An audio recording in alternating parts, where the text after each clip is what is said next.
Hello dear students, welcome to the lecture video 5 of moving charges and magnetism.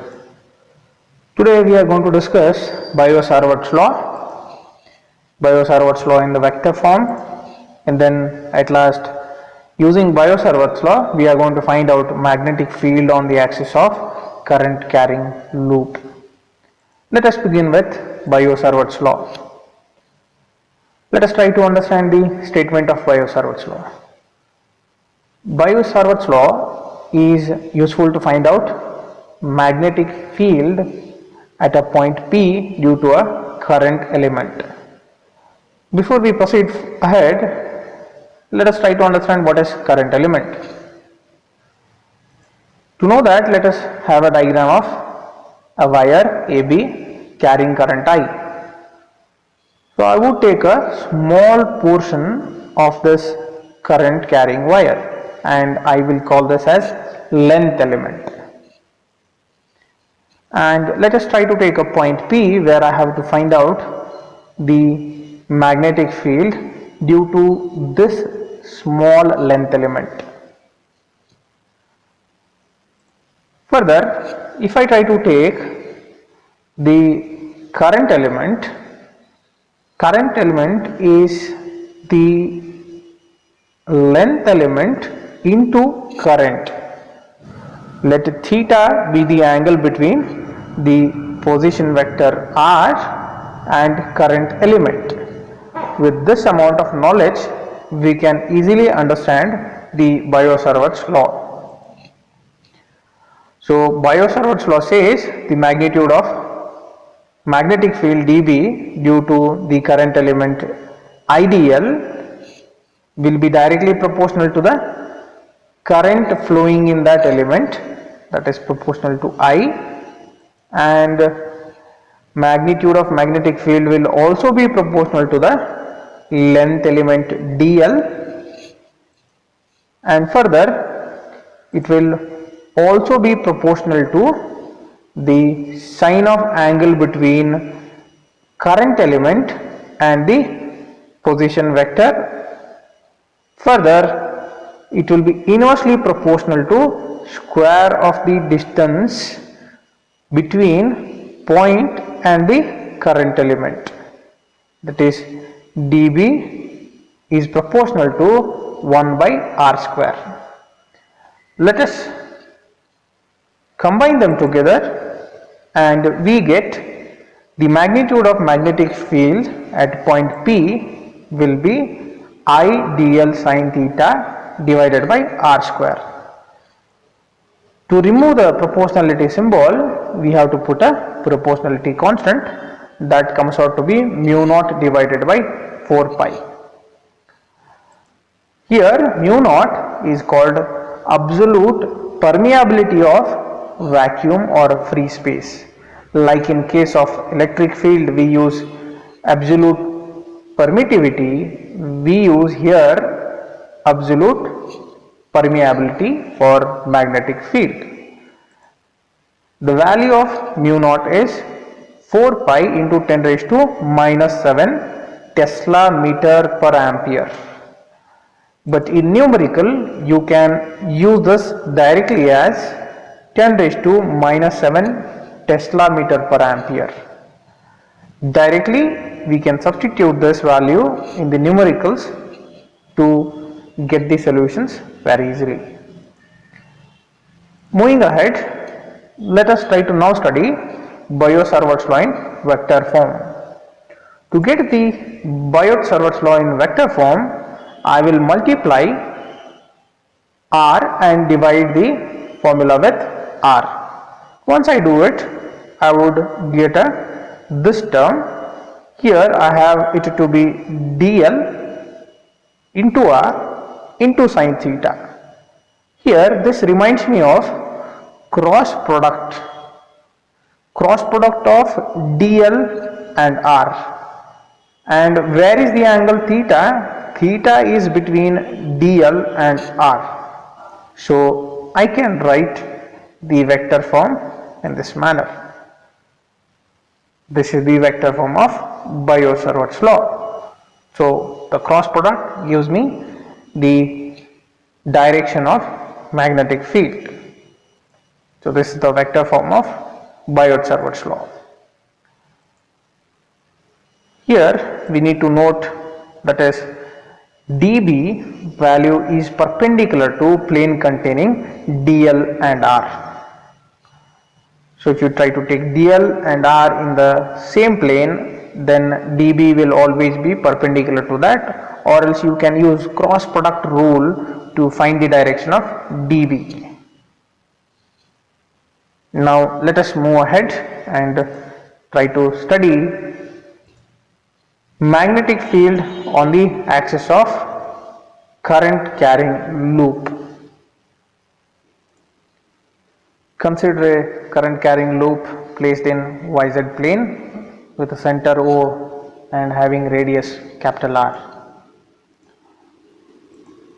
Here is the circular loop, and it is a current carrying loop, and I have shown the direction of current also. Now let us consider a small current carrying element dl. To find the magnetic field, I am using Biot-Savart's law here. So I am trying to take a small current carrying element dl here, and let us try to consider a point P at a distance of x from the center. So this is a point P, and it is at a distance of x from the center of the loop. Now assume that I want to get this point P at the center of the circle. What I have to do? I have to just put x equals to 0. Remember this, we shall use it in the later contexts. Moving ahead, now I will consider a position vector r which starts from dl and ends at P. So this is the position vector r. Now let us try to take the magnetic field dB due to the current element dl. By using this formula, we can get the direction of dB. So the direction of dB should be perpendicular to the plane containing dl and r. So it should be perpendicular to both of them. So if it has to be perpendicular, then it has to be here. So I will get the direction in this manner. So here, since dl and r are perpendicular to each other, I will get the value to be 90 degree. That angle is 90 degree, and you can see it. This is 90 degree here. Further, I would get sin 90 is equal to 1, so that's why I have omitted it. Moving ahead, let us try to resolve the dB into two components. So I'll have two components, and I'm going to resolve it by trying to take angle between x-axis and dB to be theta. If I resolve it along x-axis, I'll call it to be dBx, and along y-axis I will get one more component that I'll call it as dBy. Now let us try to take it ahead. Let us try to take a two-dimensional figure here. So from this two-dimensional diagram, I will try to take the value of r by taking a right-angled triangle which is here. So I will pick this right-angled triangle. I will apply Pythagoras theorem for this one. So if I apply Pythagoras theorem, we get small r square equals to capital R square plus x square. So I have got the value of small r square in terms of distance from the center to the point, and as well as a radius of the circular loop. Proceeding ahead, I will substitute it in the above equation, and I will get an equation for it. So this is magnitude of magnetic field due to that element dl. Moving ahead, let us try to now find out the component values. So there are two components of this one. One is vertical component, which is dby, which can be written as db sine theta. If I use this theta and try to resolve it, I'll get dby is equal to db sine theta, and horizontal component comes out to be dbx equals to db cos theta. So here we have got dB for a small element dl, right, and we have resolved components of that. My interest would be trying to find out for the whole loop what will be the magnetic field, total magnetic field at this point, right? That's what we want. Now to get that, what we have to do is, I have to do is sum of all the dl's and then I will get the total magnetic field. But before that we have a smarter way of doing that. So let us try to have a look at this. The vertical components of magnetic field due to dl is cancelled by the diametrically opposite current elements. What does this mean? This means if there is a dl element here, its diametrically opposite element which is here will cancel out the vertical components. Means if you are, because of this you have a vertical component in upward direction, that means the element which is here diametrically opposite one, that also will have a vertical component which will be downward direction. So that element will cancel the vertical component. So we can have a look at it here. So if I am trying to take a dl element here which is diametrically opposite, this will have a field in the vertically downward direction that will cancel the component which is above. Same way, all the elements which are having diametrically opposite current elements will cancel out their vertical components. Then which are left? Only horizontal components are left and we need to add them to get the total magnetic field at the point P. Let us try to do that. So we are going to drop vertical components and we are going to only consider horizontal components for our net magnetic field at P. So let us try to take B is equal to, that is magnitude of B is equal to summation dBx. I'll substitute the value of dBx equals to summation dB cos theta. Here I'll mark this as equation 2. From equation 1 I have the value of dB, but I don't have the value of cos theta. So let's try to find out the value of cos theta. How will I find out the value of cos theta? I'll try to use this right angle to triangle once again to find the value of cos theta. So from this right angle triangle I need to find where is theta. To find that, let us start from here. Since theta is here, I want to get this theta into this triangle where it exists. Let us try to find out. So if this is theta, then the angle between these two lines will be 90 minus theta. Yes, and I have told you that dB is perpendicular to R, that is 90 degree, and this is 90 minus theta, then this has to be theta. So we get theta here. And if this is theta, you know that this y component and x axis are perpendicular. That means here I have angle that is 90 minus theta. If this is 90 minus theta and here you have a right angle in a right angled triangle, then this obviously has to become theta. So I have theta here in the right angled triangle. I will try to write the cos theta value from here. Now if I write cos theta, that is adjacent by hypotenuse. So adjacent of this is r and hypotenuse is small r. Substituting their value, I will get capital R divided by small r, and we already know what is the value of small r. Small r value is root r square plus x square by Pythagoras theorem. I will use these values and substitute in the formula of net magnetic field to get the value. So once I substitute, I will get the value as summation.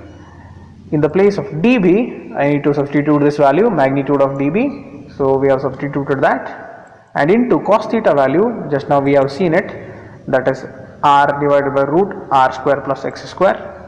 And here let us try to figure out summation has to be given to which term. Summation can be applied for the term which has to be added up. In the whole loop we have taken element dl and if I complete that DL, if I go on adding DL, then I'll get the whole loop. So summation is applied only on DL. Okay, so let us try to apply summation on DL. So if I sum DL, that is if we take summation of all the elements, then what will I get? So for that I have shown you a circular loop. You take an element here. If you go on taking such elements and if you go on adding them, what do you get? You get circumference of the circular loop. And what is the formula for circumference of circular loop? That is 2 pi r. Substitute in the place of summation DL, you will get the equation. And rearranging the terms, we get it to be in a simplified manner. So this is the final formula for magnetic field on the axis of current carrying loop. Now here we have taken only one loop. Okay, so only one loop of current. Assume that if I am taking many loops of current, many in the sense I am trying to take 4 loops, then it will get amplified, the magnetic field will be more. So to do that, generally I try to take n number of loops are there.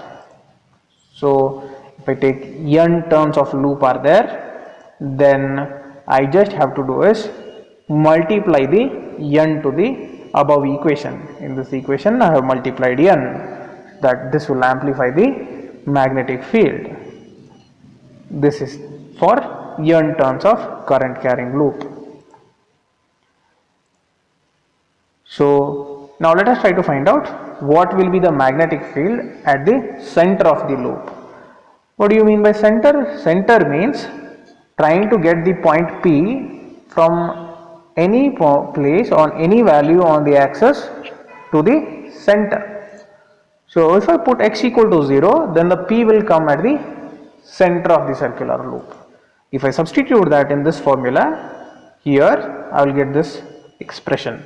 And further if you simplify, you would get this formula. Here this 2 and this 2 will get cancelled out and you will have r to the power 3. Here you have r to the power 2, and if you cancel out some of the quantities there, you get this as B at the center equals to mu naught Ni divided by 2r. This is also an important formula. This is magnetic field at the center of a current carrying loop. Now let us try to find out variation of magnetic field in case of current carrying loop. If I assume this is the current carrying loop and this is x-axis, here this dot is the point P, and let us have a graph of this one, and this is a graph. Here B is the magnetic field. Okay, a variation in magnetic field, whether high magnetic field, low magnetic field, I'll get it from the curve. And here this is x, this is distance. So this is center of the circular loop, here this is the center. So now this is the point P. Where is the point P? There itself I am trying to show what will be the magnetic field. I have taken some minimum magnetic field is there at this point, and as this point goes on moving, this point P goes on moving, the magnetic field is also changing. And here you saw when this point was at the center, the magnetic field is maximum. So if x equals to 0, we have maximum magnetic field at the center of circular loop. And how do we get the direction of magnetic field? You can read this content and get to know. If the current carrying loop has a clockwise direction, then the magnetic field is going away from us. In simple way, I have already explained in the lecture video 1, by trying to curl our right hand fingers along the direction of current over the circular loop, we get the magnetic field direction by the direction of thumb. This is about the magnetic field due to a current carrying loop. Thank you students, and see you in the next video lecture.